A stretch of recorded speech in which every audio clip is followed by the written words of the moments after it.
बेटवा सुन ला, हम है डीजे संतोष रॉक डायमंड, जिला मऊ वाले।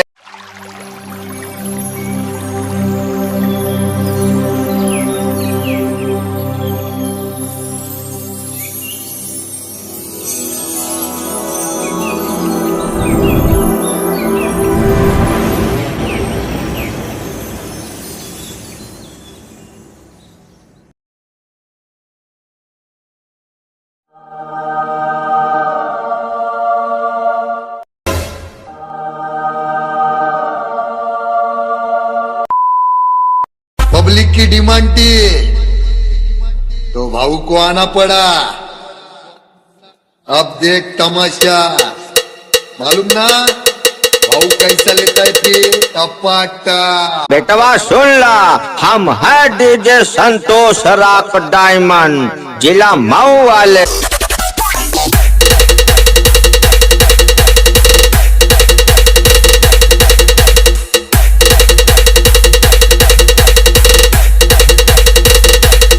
ग्रेट बनना चाहता है ना तू? सम्मान पाने के लिए जी रहा है तू। सम्मान ताकि कल मर के अपने जोरों से नजरें मिलाए, अपना सम्मान से उठा हुआ सर दिखाने के लिए यही चाहता होगा ना तू? ये नहीं होने देंगे। तुमने हमरा हाथ लगाया, सम्मान से उठा हुआ ही सर काट देंगे हम। फिर तड़प तड़प तड़प तड़प तड़प तड़प कमरेगा साला।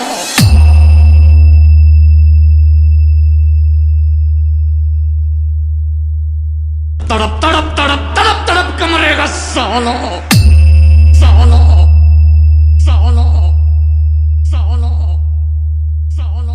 तड़प तड़प तड़प तड़प तड़प कमरेगा साला साला साला साला। उसकी पावर को आजमाने वाला नाम एक ही है, संतोष संतोष संतोष। 3, 2, 1, drop.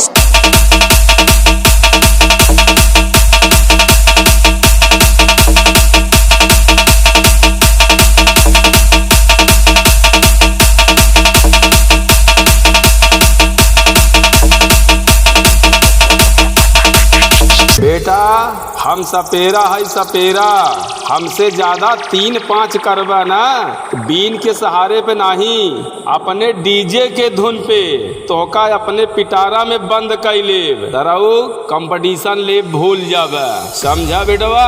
नाम 58-54 आ काम 52 नहीं। चला है ससुर कंपटीशन कर। कौन है रे? कौन है रे? तोर बाप, तोर बाप, तोर बाप। सुने सारे तोर बाबू है। संतोष संतोष संतोष संतोष संतोष संतोष संतोष।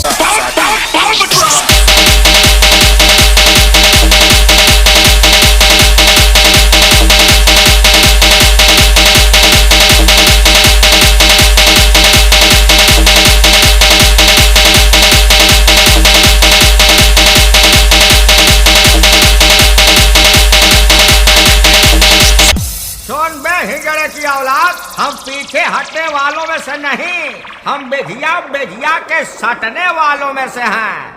आज तुम्हारे जैसे सुअर को मैं गली गली मैला खाने पे मजबूर कर दूंगा और पिछवाड़ा लाल करके बेटा तेरा दर्द दूर कर दूंगा। बेटवा अपने माई से पूछ ले है कि तोहार बाप के हवे। संतोष संतोष संतोष संतोष संतोष संतोष संतोष।